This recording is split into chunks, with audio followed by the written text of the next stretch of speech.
Yol verin.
Çok sağ olun.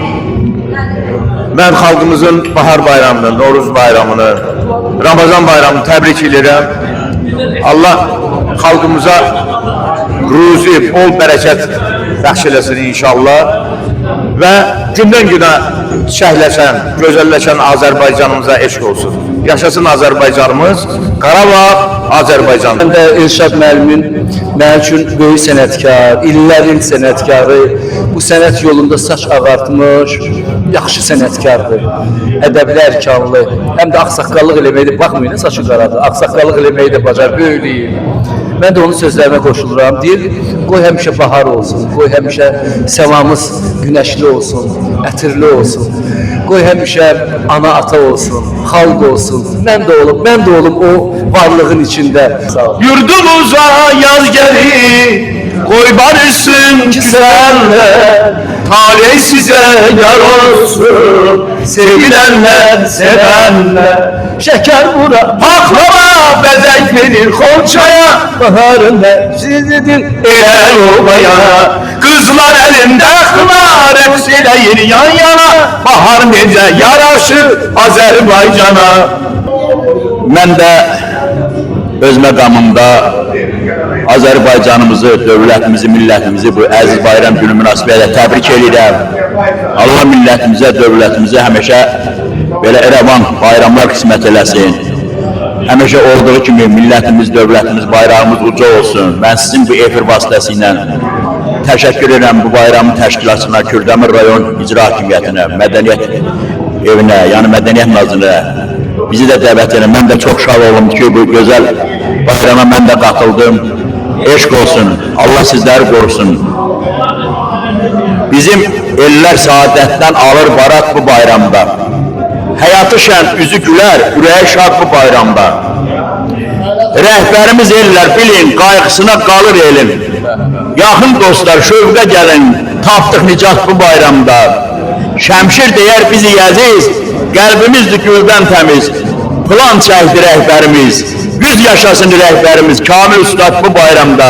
Dədə Şəmşirə rəhmət, tezliklə inşallah bizim Ali Başkomandanın yenilməz sərkərdəli, Polat yumruqlu, dəmir yolumlu sərkərdəmiz, rəhbərimiz başda olmaqla gedər, Zəngəzurumuzda, Qarabağımızda bütöv bayramımızı keçidər. Göysəmizdə, Dədə Şəmşirin, Dədə Ləskərin vətənində bir daha təbrik edirəm. Eşq olsun bu gözəl efirə də mən, bu televiziya efirinə də mən minnətdar bildirirəm qardaş. Çox sağ olun. Eşq olsun, var olun. Çok sağ olun. Bütün Azərbaycan xalqını bayram münasibəti ilə təbrik edirəm. Sağlam olun, var olun. Yaşasın dövlətimiz, yaşasın millətimiz. Bu dostlara çoxdur bizim marağımız. Onlar bizim olub bizim olağımız. Onlar bizim bir gün olar olağımız. Hakimiyyət həmişə olub dağımız. Onların haqqında dedim meyxana. Dostları dostlarla görüb yan yana. Var olasınız.